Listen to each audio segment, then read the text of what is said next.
Il y a un groupe, puisqu'il y a un individu, il y a IDPS. Voilà, nous avons clairement. Comme la salle G, moni pouvoir les sikilant, pouvoir les secret. Sur une batoise pouvoir comment on sala un mot boy. La bilo remonte mon nom na mobutu basala yango, basadam basala yango.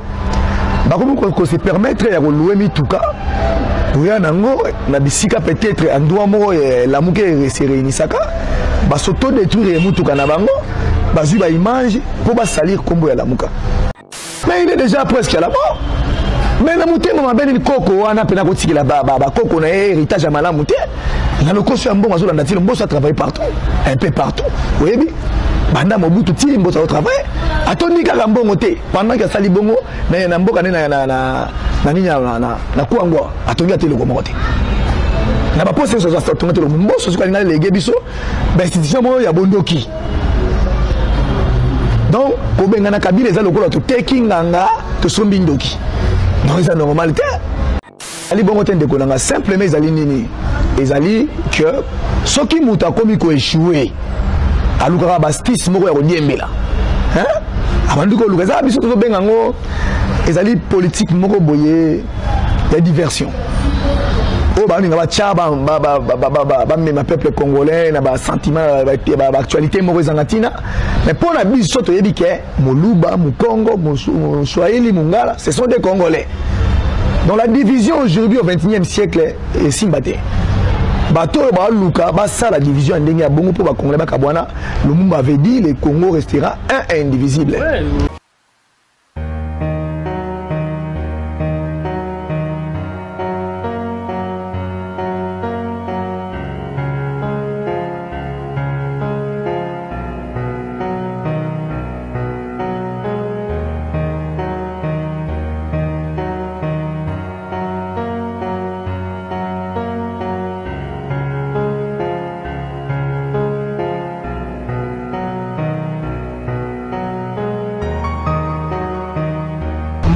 na balandi nyonso ya Congo Source Télévision et Zabongo ya Bino Mosali votre humble serviteur Yannick Leka na Zabongo pembe na ngai na mwana mboka Hervé Matata oyo azali coordonnateur provincial ya Tchangu SIB na ye tokobeta masolo mami matangi attaque ya base Masina quartier 3 et puis tokolobela la lutte et tokolobela marche ainsi na actualité politique. Voilà Mboka, Hervé Matata Mbote na Mbote mwana mboka, journaliste d'investigation, donc on a CP comme on a eu, on a négocié pour rendre une visite pour tout kondola vraiment où ils allaient politique ya mboka na biso pour et tout que les liboso na mboka. Merci tellement pour l'invitation à Congo Source Télévision. Vraiment, donc c'est moi qui vous remercie alors. Merci mon Mboka. Vraiment santé, ils allaient toujours sous le stress, sous le tiraillement, sous la menace. Mais nous avons grâce à nous toujours en bonne santé. Parce que tu as paiement, sur le paiement, tu es résistant à l'eau. Vraiment, malgré la menace, malgré tout, tu as vraiment mal. Ok, c'est d'autant bien efficace l'activité de tous les autres. Mais parti est allé à bonne santé, vraiment Monique est parti à mon côté sa rythme, mais la danse Mikolo na Katsa Congo. Donc parti ils ont imposé politique moro donc il y a Valère au Batunios va comme Mikolo bakangata na ilamba po ba monata Jérusalem. Dans le Belana nous attaque pour attaquer Bino carré Bino limousi ketch ya voiture to binga communément appelé ketch limousi yango bo beti mutu wana bo lingi pour respecter justice et examiner justice. Non moni décidé d'abord ils a parti de Valère. Wana il faut que biso tozali bato auto la Valère et moto o azana ba Valère azamutu oyo azala toujours donner des leçons na ba o musozo mona kenote bato oyo musozo en face na bazo se me conduire il faut na pesa bango ba Valère on azana donc biso to kozala jamais ba rebelle moins encore ba hors la loi toza bato oyo tozana sia makolo moto na no yebi makambo makasa yebi politique bana babi ko respecter baninga na ba bien na bango donc toza bongo te lisolo ya mutuka wana kiacho zolo ba wana bonga na yoki yango na yebi yango vraiment te na yebi yango te mais tellement dans un coordonnateur ya Tchangu Il y a un groupe, puisqu'il y a un individu, il y a IDPS. Voilà, nous clairement. Comme la salle G, moni pouvoir les sikilant, pouvoir les secret. Sur une bateau, pouvoir comment on sala un mot boy. La bilo remonte mon nom na mobutu ba sala yango, ba sadam ba sala yango. Comment qu'on se permettre ya louer mi tuka. Pour ya nango na bisika peut-être en doit mo la muke se réunisaka. Ba soto détruire mutuka na bango. Ba zu ba image pour ba salir kombo ya la muka. Mais malheureusement, mutuka yango, ceux qui te la bisika ba panza qui c'est ezaki na bar na terrasse. Ça dit batu balangwe masanga, ba meli masanga balangwe, na vanta ba monter scène, na mbongo ba pesa ki bon soki wap na ebite. Allez ba monter scène, ba buki po ba bebi sa réputation, ya la muka. Ki mutuka les abato bazaki na bar to kanda o bino boyoka ki tomba ko tumbola bino, ali boye bo attaquer mbala moko mutuka ya bato ba ko attaquer bino. Non non, c'était pas ça. Ezaki simplement que batou bazato zalaki na kati ya antenne. Na kati ya antenne.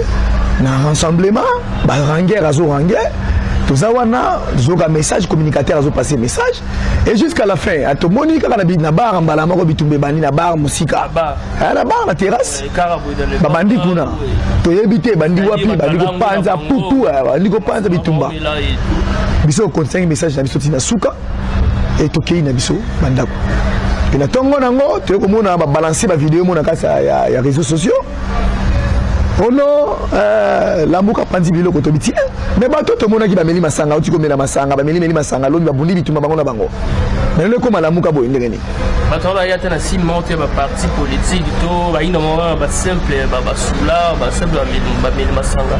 Ba ba sala ki bongo. C'est son ki saki signe ya parti moko. Na mutuka na so la vidéo na ba tie na mutuka na photo ya. Moni il n'y a pas de crime parfait.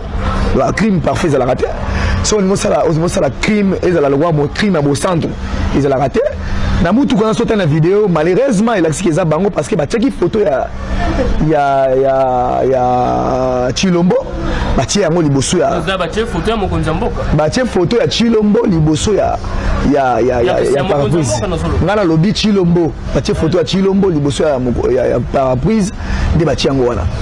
Alors bah tant bah la question ouais mutu moni clairement que non bah s'identifier quand même la photo na bango, ça dit bazaki bato ya groupement ba salema quand même. Mais zaki na bar, ezaki ko un peu ba congolais musu so rejoindre bon la président la voiture na ngala kuna tshana nga photo ya président atana na nga mutu ya parti na été mais ndina tshana nga photo ya président ezala na ngo to monara kutu na na Kinshasa to monara ba bala to ba polo ya ba président ya Brazo na Sassou ba tout là ta polo ya. Non mais c'est différent. C'est différent parce que bazani parti politique mon côté. C'est différent parce que si vous regardez la vidéo parce que Nathalie on peut dans les réseaux sociaux carrément. Si vous regardez la vidéo vous allez comprendre ils allaient montage ils allaient cabale moko banima monter contre la muka. Parce que voilà le monde n'a dit ça la muka té. Na monde n'a pas membre la muka moko té. Na monde dit ça la muka té la muka est là tout moko boye salité na nzoto monsulu wa ba porter ba louer. La vidéo on se retale au monde va tumususu ngaba pandinga bazokisinga. C'était vraiment sous l'ivresse donc selon les explications il y a batu aux environs il y a espace wana ba melaki masanga mingi balangwe. Nde babundi bitumba bango na bango alors on a sima kolongola kolangwa bazaki na projet ya kobebisa kombo ya lamuka. Et to komo mona batu mingi bakombo ya na ba provocation fort. To vanda nana onde to vandi boye omona mutayi na probabilité ya uzamuté ya lamuka bandi ko ya ba provocation mobo. Nde la zabo na tambola difficilement. Na ko sakana te ko ba jeune nyoso ay ba za rappeler sika mo akei avandi ya non. Parce que ba matumboli komo ya trop revendre pena vandi na obo ndeko nanga omoni pena ba komi ko ya ba menace ba biloko moko ba dernièrement ba bugari siège na biso et bien ngo ba bugari siège na biso et ba to bugari siège na biso wana est-ce que oui bango ce sont des militaires IDPS en tenue on va former na nani on très bien on va former na kinabo mais c'est ça un policier bien formé pour agir dans un militant à partir au contraire adverse. Pour un policier à un être, un policier à côté à la tête ici ma politique. La police, le journalisme, militaire, bazar naître. Voilà. Mais si quel est ces policiers là formés bien à côté on a quatre sièges à politique, il y a une politique. C'était des gens, des militants qui ont réclamé et là par rapport à marche Salamaki par rapport à mouvement Salamaki, qui va venger. C'est qui a vengeance à niveau de siège décidé. Ah awa ndeko na ngai ozomona bazobuka ba église catholique oyebi très bien na Mbujima oyebi très bien hein ça ce n'est pas la haine tribale on a tout le haine tribale parce que l'Équateur va bouquer église catholique na ebandundu ba bouquer église catholique na Maniema et si Nord Kivu ba bouquer mais seulement na Mbujima ba bouquer église catholique. Vous comprenez? Donc, ça n'a pas tout déjà comme une idée à Kabola Congo, mais nous, on n'est pas tribal, nous, on n'a jamais été tribal. D'ailleurs, Bande Konabiso Bakasaye, Baza Congolais, Baza peuple minoritaire. On va s'identifier comme le Congo comme un peuple minoritaire. Pour pas comment se victimiser. Non, voilà, on nous fait ceci. Non. Bania Mouleng n'est pas se victimiser. Pour baser minoritaire, la nationalité congolaise. C'est ça, non? Mais Bande Konabiso Bakasaye, on trouve na batango ebele. Baza minoritaire. Pourquoi on demande que baza mal aimé la société pendant que tu vas dans la trop? Quand on combattait Kabila, on était ensemble, non? Est-ce que Ezaki le Makamba est tribal? Non, Ezaki au Kabouanate. Non, non. Deko Ezaki bongote. Ezali bongote ndeko nanga. Simplement Ezali nini? Ezali que ceux qui mouta comme ils ont échoué, à l'ougra bastis moko ya kodiembela. Hein? Abandu ko lukaza biso to bengango. Ezali politique moko boye de diversion. Oh bah on va tchaba ma peuple congolais na ba sentiment ba actualité mauvaise angatina mais pour la biso to yebi ke moluba mukongo muswahili mungala ce sont des congolais dans la division aujourd'hui au 21e siècle et simbate bato ba luka ba ça la division ndenge ya bongo pour ba congolais ba kabwana Lumumba avait dit le Congo restera un et indivisible ouais wana to kabwana jamais ko kabwana ta mokolo mokote mutu mokote ba discours ya ba un tribal to wana to ko pesa ngo atie ko koza e kozala te papa ta biso moto hotel la moto c'est que étranger nga yo kabola biso donc on restera un et indivisible voilà papa na nga yo monique ya ngwana ezali to ko limate ke baloba kena baso beta baloba non ça nous fait aussi mal bakobeta bango pa banani to identifier biso ina so ilongo to ba bandeko nini oyo bakomi ko beta bango. Pourquoi IDPS a commis ko s'attaquer directement à la Mouka pendant qu'il y a eu des adversaires na biso fakito benga na mboko bandaka les ara Kabila auto munile bata ebele mais on kana munoko na bango pendant basali mariage na bango bazala ensemble komba Kabila limwe non mariage ça c'est ça passer gouvernement il y a Wairos aussi pour fêter 100 premiers jours na bango PCO d'action des grâces mais vous allez voir qu'il y a na gouvernement na koye bisayo na bandiko pesa yo sikoyo poye bana bandiko tali sa siko poye ba mariage ezanango monsieur Gentil Ngobila aza membre et obédience politique nini aza gouverneur de la ville. Mais il a été élu par le peuple. N'a pas si exemple. Il a été élu. Exemple. N'a pas si obédience politique de FCC. Qui travaille en collaboration. La campagne, toute une période de campagne. Okay. Félix Antoine Tshisekedi, actuel président de la République, président de la République, car on est gentil, on se battre pas à député, car on est écolo papa Félix Antoine Tshisekedi, n'enga bande ko se battre pour pas na mokonzi ya mboka. Utali bangonyo ce peuple a voté bango. C'est na zolo bana na wana tina, problème c'est wana tina.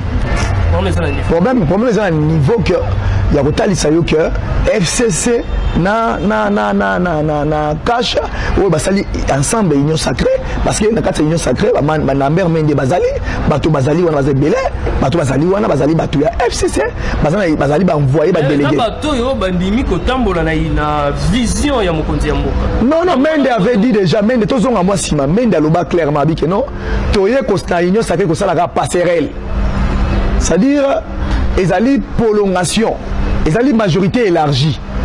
Mais de l'obang clairement déjà majorité élargie. Papa, parce que majorité na cour à mandat, parce que majorité na débit à mandat. Oyo jio ba sala biso na seni oyo bandi ko mona lelo yango to comprendre que baza ensemble. Bani ba kabola ba politique ba poste na bango moni Kabila automobile c'est que ba yokarité na répartition ba poste na seni. Sinon Kabila il faut ba kabola 50-50. Le roi va lier na 3 points a commis que le roi sala makambo le roi que non ba kabola Tshisekedi. Non.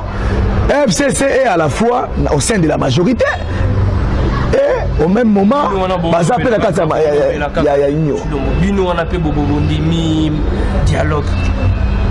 Non, papa, dialogue, on a trop comment on a expliqué clairement que FCC est allé dans la majorité, FCC est allé dans la opposition. C'est une politique qui m'a dit que ceux qui ont l'opposition, moi, tenir compte de la mouke zate, FCC a joué, on passe en aller à IDPS. Ceux qui ont l'opposition, moi, été missionné de l'opposant. Bâtir ce barrière pour passer dans mariage à IDPS. Mais tant que on a sous majorité, on est sur la carte majorité. Les enseignants sont là la mouka parce que tout à l'heure Moïse quand tout va continuer le gouvernement. Kasi on a bengiango majorité. Il y a une majorité élargie. Et c'est un qui au dessin la débauchage moko pour nous longo la babemba. Bateau bandimi ko dambola la vision moko na mokonzi. Yo lobi bien obi bemba na Moïse bakoti. Bemba na Moïse pourquoi bakota? Yo ka calcul na betro calcul ndenge zalaki. Bemba na Moïse bakota na kati ya union sacrée ezaki simplement ngambu ya FCC cash va comprendre que non mokuwa ezali la muka. Alors, dans le moment où il y a une répartition de poste, dans le niveau ACNI, la mouka la poste est parce qu'il y aura la représentation. Il y a des députés, on appelle sur information normale, un bon nombre de députés dans le Parlement. Parce qu'ils ont créé un problème. Il a fallu pour la Moïse dans l'opposition, comme c'est la majorité pour la sous-opposition. Il faut que la sous-opposition continue dans la majorité pour la sous-opposition. C'est-à-dire que c'était une manière de diminuer la force de la Mouka selon Bango. Mais les gens doivent comprendre que la Mouka, c'est Martin Fayulu et Adolphe Mouzito. Donc, ces jeux politiques-là, tu as déjà battu. Et tant que ça qui bon, on va continuer dans la majorité, porte-parole d'opposition. De l'opposition, résistant, on va opposanté. Tu bois magambwana. Tu bois que tu es opposanté. Maintenant, on entre Balbomini comme porte-parole de l'opposition. Après, si tu as Bilangouya de l'opposition, pour avoir poste et porte-parole de l'opposition, à freindre force et opposition dans la rue. Est-ce que vous comprenez? Dans ce sens, il y a un dit que le mariage est continuel. Ensemble, ils ont la population, diversion, tout ça bien. On dit Penza, Kabila, Penza, Tika, c'est que Dieu mourra, ça va poste ministériel, mais pas dans le cas de mariage. Mais déjà, en politique, tout le baraquet. Tu as un petit camouté. Kabila comprend que le mandat au DG comme mandat empoisonné. Ah, comment le mandat Sikal ou Kababa Rizni à Ocha, pas comme bon. Donc, à faire échouer, ensemble, il va aller salir échec. Tant que tu as la minute à récupération, à l'ingé lâché. Mais vous avez étonné de ce que vous avez dit parce que FC sa dignité, elle ça veut dire que non, parce que c'est pas de la commission paritaire, ils sont vraiment paritaire. Vous avez habilité. Ensemble, il y a des négociations. Il y a des ministres. Au bas de la carte, ça mal au Condé, Azagi ministre. À autant parti politique. Il y a dit que Moïse Katumbi Tchapoué. Mais Moïse Katumbi Tchapoué, Sama était déjà nommé par Kabila. Est-ce que bien gros? Il y a dit que Sama Zara déjà ministre. Il y a beaucoup de sport. Zara déjà nommé. Pour nommer au ministre, il faut incarner confiance et monter au nommé. Donc, Sama Zara Kabila Mobimba. Et ça, il faut le battre. Oui, nous sommes des Congolais, le dialogue est constitutionnel. Simplement, le dialogue est le cas, tout ça autour de la répartition de poste. Mais le dialogue est différent. Et ça, le dialogue qu'on mettre en place pour nous léguer l'institution. Le roi Mbaka, dans les Congolais, que nous léguons à notre postérité. Donc, on légue la postérité, l'institution, il y a valeur. Parce que tout ça, l'élection balami sato. L'élection tout ça, balami sato avant de et pessibiso, erreur rebellée. C'est que le apprentissage par essai erreur. Awa si on est commis awa et comme un moment moko boye, le passé nous a rendu sage. L'erreur nous ont rendu sage. C'est-à-dire tant que tu commis à niveau awa erreur et PC comme belé. Toujours sagesse, il faut te bongi ça. Tu as une trame de valeur. Oh, tu as une nation nabiso vers Liboso. Bana l'habitant bagoya. Bagoya papa nabiso, beba koko nabiso. Batike la kibiso vraiment héritage de l'élection malamu. Montazo gagné l'élection yonande azobima. Mais banda to banda na tanga balumumba ndeko nangai. Crise à légitimité, ils allaient toujours. Donc problème il y a illégitimité, ils allaient toujours c'est pour ça. Ça dit quoi? L'illégitimité, peuple a voté Moutunaye, na choix naye, bango balingité a tie Moutou, bango bazolinga, keya kamba makam. Alors, la voix du peuple, c'est la voix de Dieu. Alors, c'est-à-dire, il faut Moutaponi. Parce que Moutou, selon Bino Aza, et lui, il est légitime. Comment je peux dire? Moutou Aza vraiment est lutté. On a Bino. Comment vous niveau dialoguer? Mais voilà, merci de comprendre la question posée là. Mais il faut y aller clairement. Même à l'époque, il y a Kabila. Joseph Hippolyte Kanambe. N'importe il faut y aller clairement. Azalaka peut éliter. Parce que Joseph a gagné l'élection en Congo. Mais tout cela a quand même dialogue. Montant en crise, les alliés en crise politique. Pourquoi le avec exemplaire? Le roi Bissot, toujours moi, non, c'est l'autre Bissot. Président actuel Aza, il est légitimement élité. Pour ça, les dialogues. Pourquoi vous avez exemplaire? Non, s'il vous plaît, le dialogue est constitutionnel. Très bien, le dialogue est constitutionnel. Les référendums sont constitutionnels. La marche est constitutionnelle. Ce sont des moyens constitutionnels. L'article les a bien détaillé. J'ai fait l'économie à l'article. On a pour Nathan. Dès qu'on a fait clairement que le dialogue est constitutionnel. Tant que tout le monde est isé l'article de la Constitution, le petit dialogue n'a pas de difficulté. Parce que crise est banda. Yomo mona tangu babandi manda bo mukwali boso investir à quoi il malade ndeke. Na boko kopele la sabiso que non seulement mutakoi malade ndeke ba pese pouvoir, c'est que eloko les a été. C'est qu'il faut pas luka muko nango. Omoni phénomène de salamano et l'accent ba ba tati ti. Tokei ndeko nanga. Toyo ko à un certain moment donné ndeko tomoni boule beti glissement de terre. Ba to koufe belé.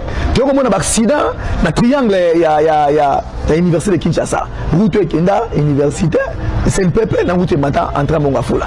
Bato Koufane Belé. Tolongwa n'entangelo, avieux limois, boîte noire et monanate, avieux limois n'a pas j'aime à mitou et monana et banate. Ouais, c'est ça, bah, et bah, signe du temps, bah, tu comprends en garde. Toyoko, malélon de Bonanga, au monake, nakata cabinet, bah, Kenda Belé, le peuple, le Moroboé, le phénomène Moroboé.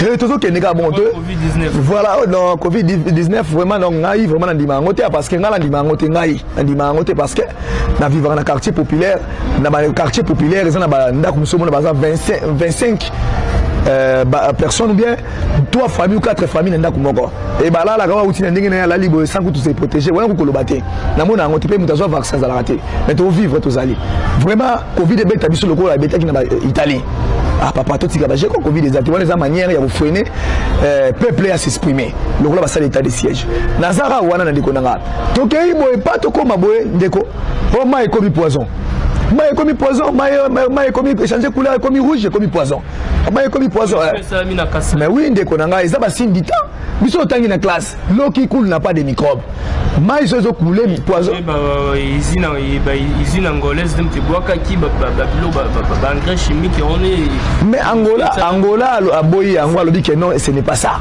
C'est-à-dire ils ont un phénomène naturel faut donc maïwana ka moko yolo bi Angola ka maïwana longwana ekiti eye mangai diba lubu ekiti ti tolo ba nini idiofa eye kwilu maïwana kaka wana ndomona et continue à kwilu mais na kwilu le salami ate na kwilu le salami ate c'est-à-dire bato na ba nzambe ya mokili ni solo volcan salama na oboye ate moko volcan et pesticide qui est salamate mais salami et brusquer bato bomi bato donc bah si du temps wana ah watanga nga voyage qui les Zambia ou ba montar ba sali accident dans quartier Pape on se comprend la signe du temps wana ils a ba signe mogo oh il faut toyer ba ke bokonzi za qui et pour na maki pour na moto pour peuple la qui trop token na triomphal to lobi très bien pour pesa biso moto moko candidat oh yo akotoko mbwana elongo yende to pona to pesa boko token kuna ba pesa biso moto to ko makona hotel je retire ma candidature la base a décidé to yebo élection pas makambane bandi. Mais par contre, contre-campagne soit la Fayoulou et commis les lois campagne anticipée à Martin Fayoulou. Donc la campagne, tu vas le côté. Peut plaindre à décider parce qu'il y a des gens qui ont monté. Il faut rendre compte de la population. Donc dialogue, ils allaient locaux pour nous vraiment papa nanga, ils allaient constitutionnel.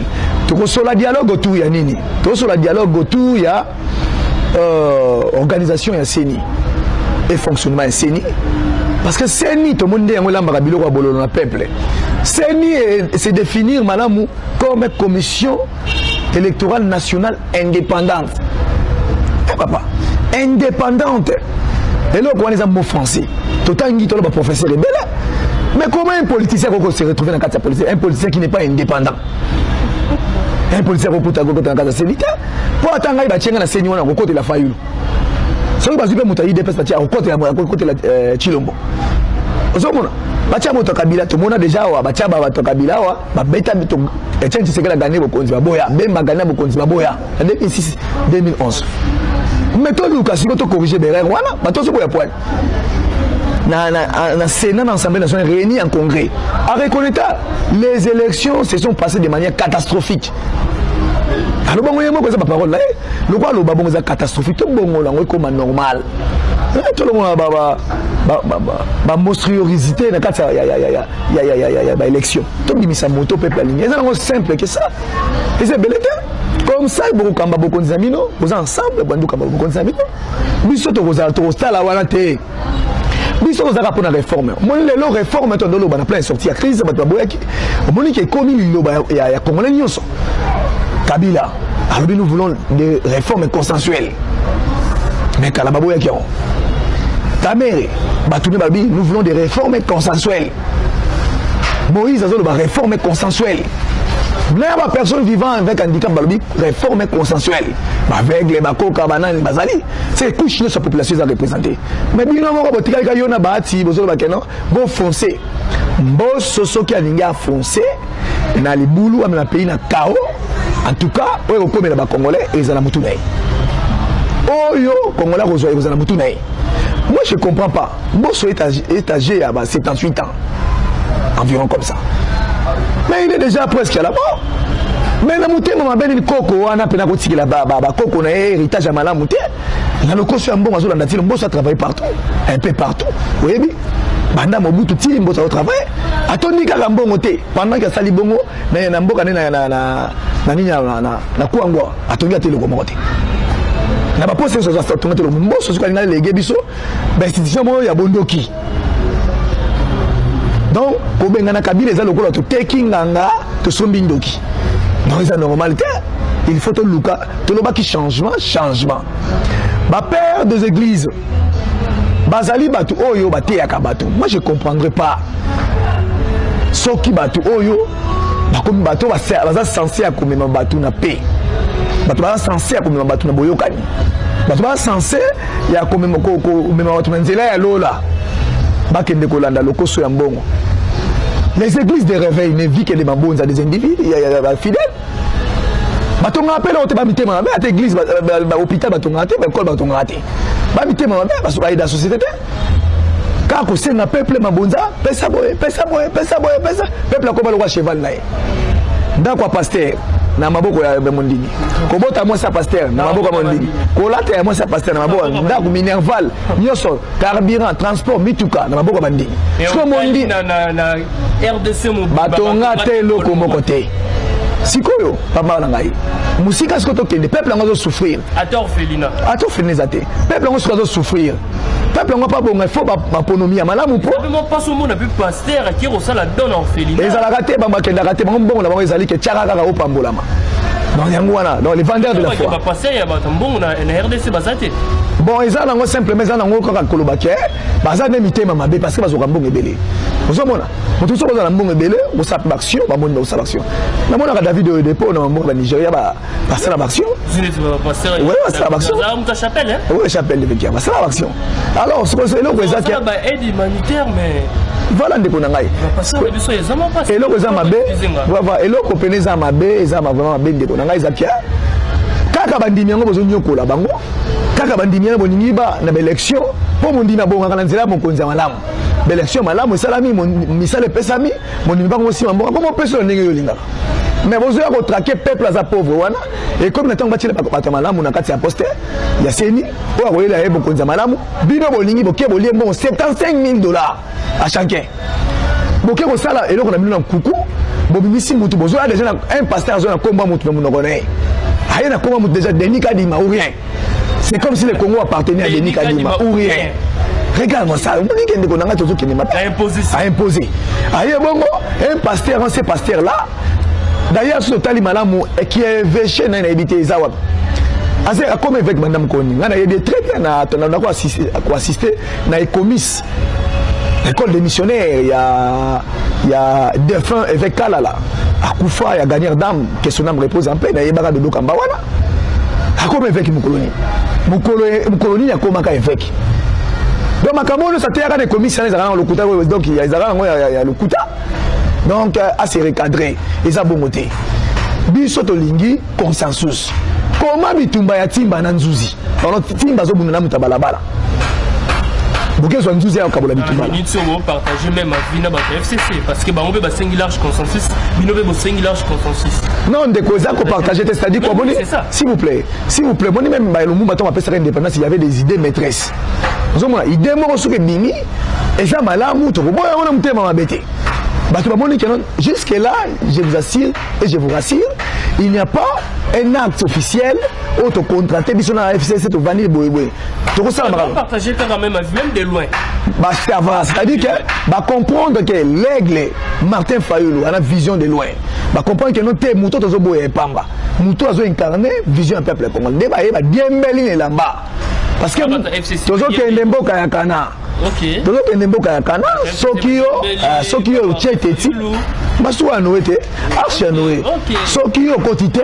Ogozinda. Pour peuple a utilisé l'article 64. Tu as vu si Bande qu'on a vu sur la malembe nyonso. Ah, tu as vu Kimia.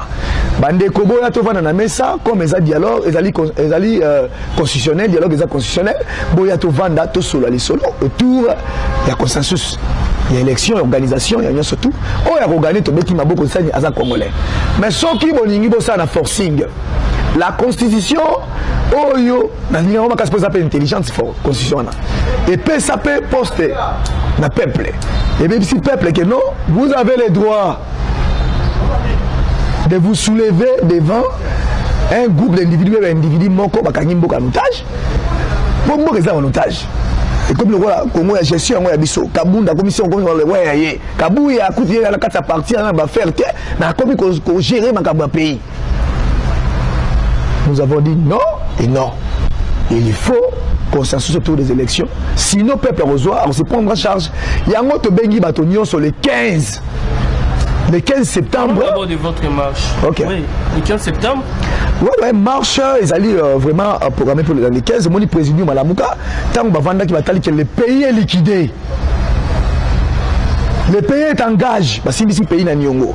C'est-à-dire pouvoir et outara na Nyongo. Il y a Kendara Bayokani. Pesi pouvoir ya boyokani na ba condition tara mono baboti bazuye panganga abota mana ba condition ebele ba condition wana siko yango ko moluka siko e banda ko endommager Congo ozomona alors le col ezali bongo biso to le dit clairement que boya to sanga le 15 ezali marche oyo congolais nyonso ezali la mukate OK dans marche nationale. Et que Salama a toute l'étendue de la République démocratique du Congo, dans la grande ville alors. Et que Salama, marche wana, Congolais a utilisé l'article 64, Dengen Dingi CP Samé dans la Constitution, il y a côté la bataille pays en otage. Objectif à marche Nabiso. Objectif à marche Nabiso, ils allaient simplement, on a 3 points pour la marche Nabiso. Le premier, ils allaient dépolitisation à Séni.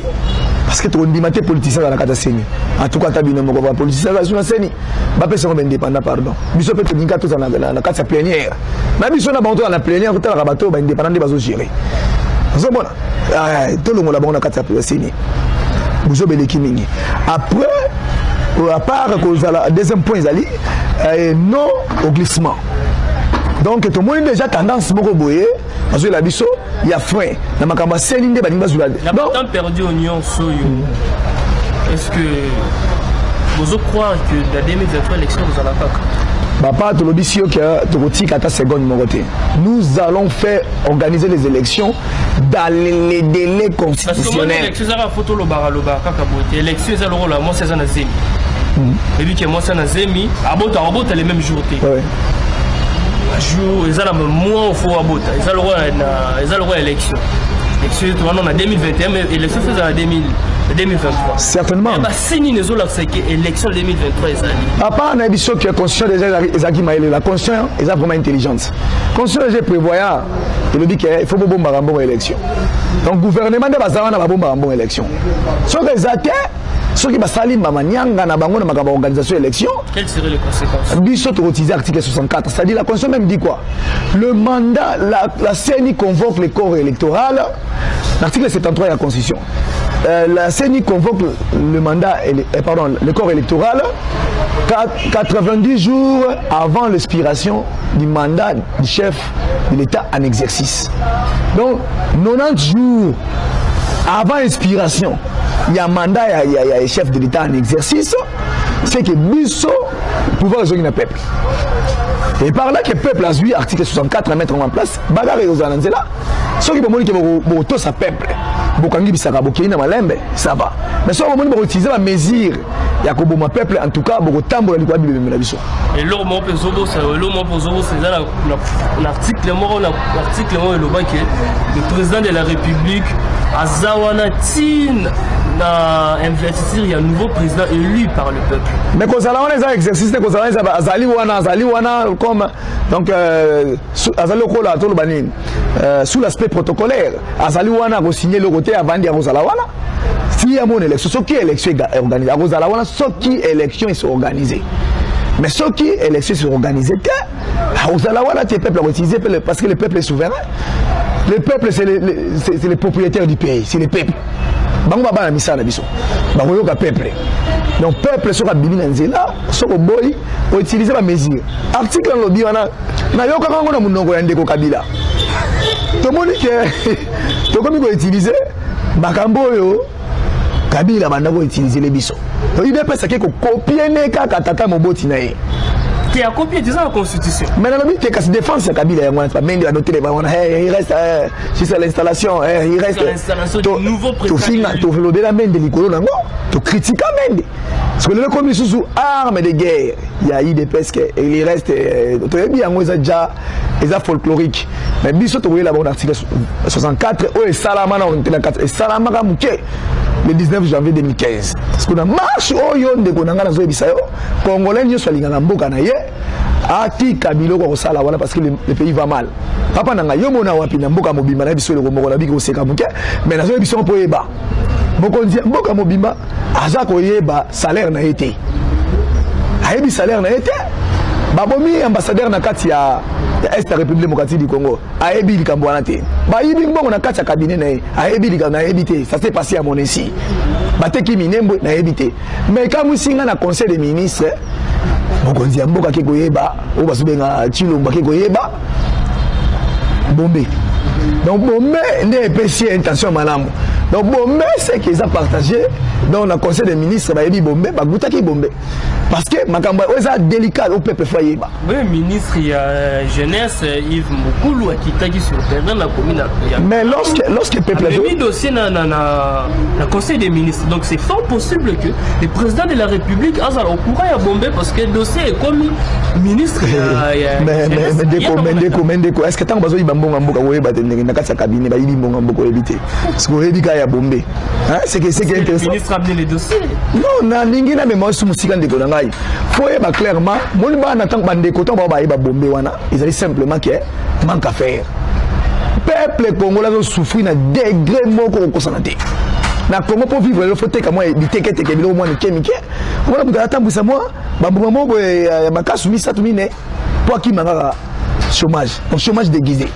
Vous voyez, mutozo be mama na ba mutateka ba moi ba mama bele ya utambusa mbila batoki seteka na Congo mbila batoki ba kangina chasse la teka na Congo ya papa langa tala no ba bele ba degrade bon boke na souffrance na degrade ko santé na kenda mo komisuna kaluka kuna na se kuna be na se na kenda na mona famille moko boye bazo lia ba la mi fufa munene ba olia na poussa pena ta biloko ni ba olia fufa na ketala pena boye na moni mitwa makaya ba makuwa la ba tie mafuta esali ngeli na kata mai na fufu munene ya manyoko baolia tala degré ya mboka ndeko na mbujima ibakomi ko tuba mutu vaccin na prix ya sardine na li pendant 500 francs bande ko basu ya covid oui Vérifiez, vous aurez les informations. Nambujima et Bandeko Banamboka. Il y a qu'à 500 francs, il y a pas de sardine. Il y a une motivation. Il y a une motivation. Oui, motivation. Allez-y vérifier. Tout le monde est soit journaliste. Nambujimai, Bandeko Kwasheko et Mati Mabumwe Teli Batu, ceux qui ont monté Teli, vraiment dans la place Nambujimai. Namboka non ezali. Érosion Kolobate. Nakata Nambujimai, 5 provinces à Pamba. C'est par 5 qui a commis à Pamba Nambujimai. 5. Dans 5 qui a commis à Pamba, parce qu'on ça pour bomsate quoi assainir en monté papa nangai. Il faut bâtir qui monter Mandeko nangai. Donc gouvernement il y a Chilombo nous comprendre des ala libabé bandé lango. Comment une arrestation il y a été nul au monde ancien ministre de la santé. Wana ils allaient humour, ils allaient rigolo. A passé première nuit na prison de Bamako. Ils allaient rigolo. Ça c'est il faut faire justice ça pour apparaître sélective. Wana ils allaient c'est un événement, c'est ce qu'on appelle le théâtre de chez nous. Mais c'est ça. Écoute s'il vous plaît. C'est une scène politique. Et ça, scène politique. Scène politique. Donc, au nom de ça, c'est faire la beauté du droit. Ça, c'est faire la beauté du droit. Baza accusé qui est bon. Faut pas foutre mon OMS à Tomboki. Ma personne bon, au limbon. Tu le mot à vous protéger, parce que c'est déjà délicat. Bah trouver pendant bah lien bon fort. Bah quand vous pensez qu'à son bon voilà. À son bon côté. Bah quand c'est pour faire la beauté du droit 2 jours 3 jours. Na obé la mission nanda. La mission zone nanda vous avandi. Est-ce que réellement bah quand est-ce que réellement bah quand et justice c'est quand elle est combien de bon. Aza présumé. Sous mandat d'arrêt.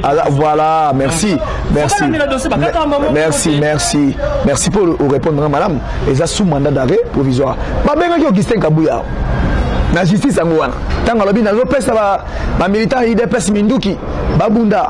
Loko la bino bonyo sala na pouvoir na biso to pesa ba IDPS Minduki babunda na biso.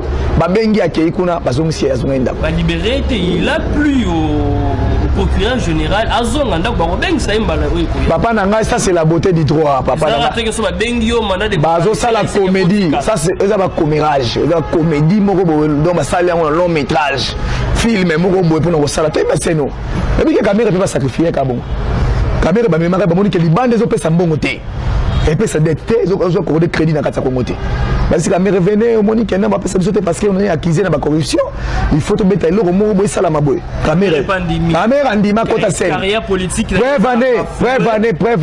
S'il vous plaît, Zaki ke akende a kozonga. Caméra kenda ki na PSG wana akomi wana mutu kana tsela ki ya démarrer.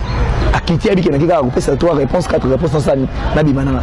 Akoma kuna eko makamusu kabila so bi dossier. Abalo liango po caméra na ojeni kabila na kata cabinet. Mutamael na kata cabinet za rai. Mais même ce clair l'histoire c'est ça. Mutamael za rai tango beti sen wana po ke tango simba na Congo commissariat voilà, directeur cabinet pas comme samba, abakomo la poursuivre c'est que to pesa mbongo confiance ya. Papa Olandi lobby na Berlin. Bah mindele ya investisseur qui le bitoko ya té, on ne connaît pas les Congo c'est pas un pays sérieux. Vous comprenez? Bah bitoko ya té parce que par contre ils luka va crédibiliser Congo na Congo azala bien vu dans marché mondial pour investir baya. C'est déjà trop tard papa. C'est déjà trop tard. Vous avez volé l'argent et tellement volé l'argent. Donc comme théâtre. Yo monité nanyo. Tony Mwaba. Maître et même maître. Comment est un ami là? Comment est un ami là? Pas peste. Pas tout ni mutu. T'as tout ça théâtre de konanga. Oh bon on a ça qui na maboko quand même adusu na miibi na futi enseigner école primaire, école maternelle. Papa, l'État a combien d'écoles maternelles? Attendez, vous c'est combien d'écoles maternelles? L'État a combien d'écoles maternelles? Voilà Mboka Hervé peut-être. Bah quel sous-musica de konanga ina quel sous-musica? Na ndeko.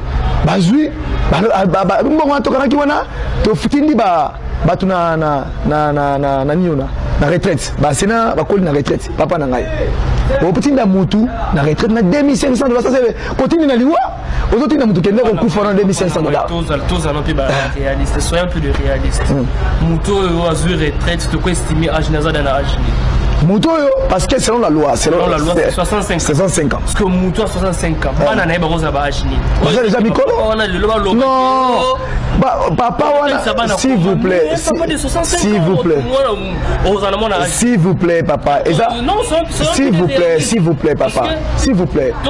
Retraite à papa wana, retraite à papa wana, ils allaient fouiller à Moussala Naï. Il doit bénéficier, il doit être récompensé. Ils ont été le gozo Kabila. Mbokezali na lopoto ezaba neza mbokezala ba déficit budgétaire. Ah, au moins mbokezala déficit budgétaire. Oui, bandi le lot. Bandi le lot.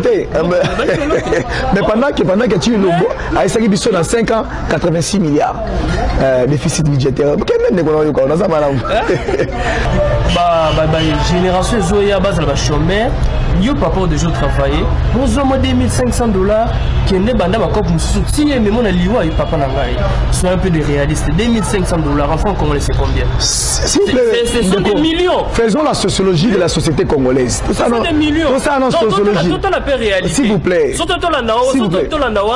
Tout ça la sociologie de la société congolaise. S'il vous plaît. Jeunesse aux espaces. Jeunesse aux espaces à Wadaba NI. Est-ce que va foutre?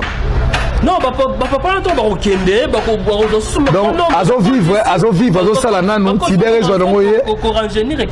s'il vous plaît, expliquez le roman. Congolais, 5 millions, tolérance, s'il vous plaît.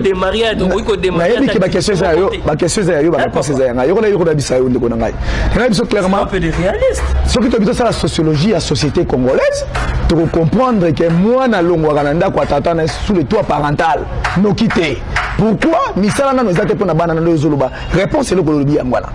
Vous comprenez? Moi na ntango azovana na papa na na banda bandi ko vana na kwa tatana bazole ça atazana aboti bana. Bazole seka sous le toit parental. Papa on a zo charge na. Parce que misala ezate. Il faut mon appel aspect on a ndeko ngai. Parce que ko tangisa bana non, ba papa ba ko tangisa bana ba koko na bango. Bana ya bana na bango. Mais donc mais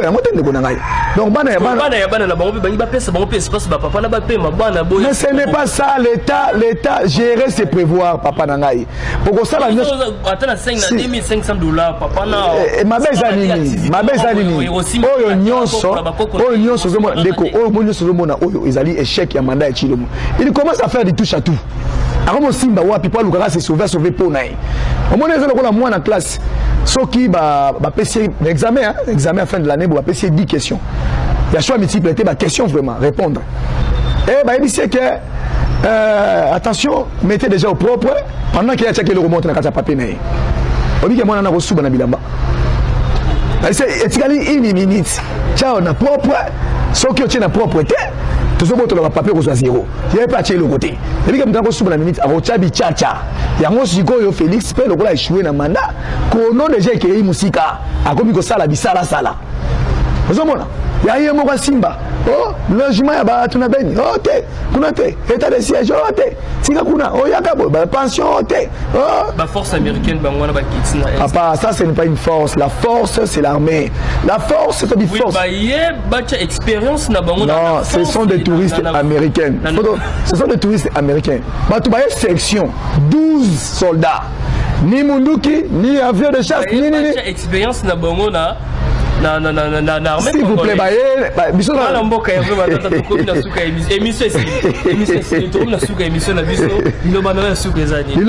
simplement moni biso tozali na kati ya combat pour la République, combat oyo autonomie to même valeur na kati ya Congo et simplement la valeur autonomie prôner et koya simplement parce que mobutisme tika biloko ebele kabilisme pe tiki biloko ebele lelo tshisekedisme pe na ndenge faux ya chichite mais na ndenge ya faux comment ça appelle ba défaut ebele donc on te bandit combat, c'est ici peuple congolais et le Simboko. Et le Congo ici nous appartient. Nous n'avons rien que le Congo. Le Congo c'est notre nation, c'est notre très chère patrie. Monique Congo, awa banda mando et bandi, batuba ibaka pouvoir et peuple, basale le Congo côté. Après si peuple le Congo côté. Awa to bengi bino nanzira les 15. Le 15 la mokolo oyo. Le 15 septembre. Le 15 septembre, ils allaient mokolo oyo. Peuple congolais reçoit pouvoir en maboko pour bato saï pour bato ça peuple était dans 400 moi des policiers peuple comment bien un policier mokonzi OK policier ça sinzili naï Donc c'est-à-dire mokolo wana eza mokolo oyo tokopesa bosomi na kati ya Congo nyonso tosengi na bino peuple congolais otekaka mama mokolo wana soki oteki te okokufa pete okosauve nde Congo otamituka motamituka otambwisaka mutuka yeba bien ke mokolo mpe soki osali te okosala lokoka pine toboki yo okosala te mutu nyonso na badomaine nyonso ezali décision ya Congo marche wana ezali mpe na bagrande ville nyonso ya Congo tosengi na bino oyo nyonso alingi résistance asunga résistance par rapport ya marche wana tokosala wana parce qu'il sera question ya ji ya batu pour la force pour endurance parce que ezala vraiment marche moko bopo ekopesa bosomi na Congo osungi résistance na numéro au plus 243 81 59 28 392 plus 243 81 59 28 392 d'aujourd'hui la résistance votre humble serviteur Hervé Matata. Merci.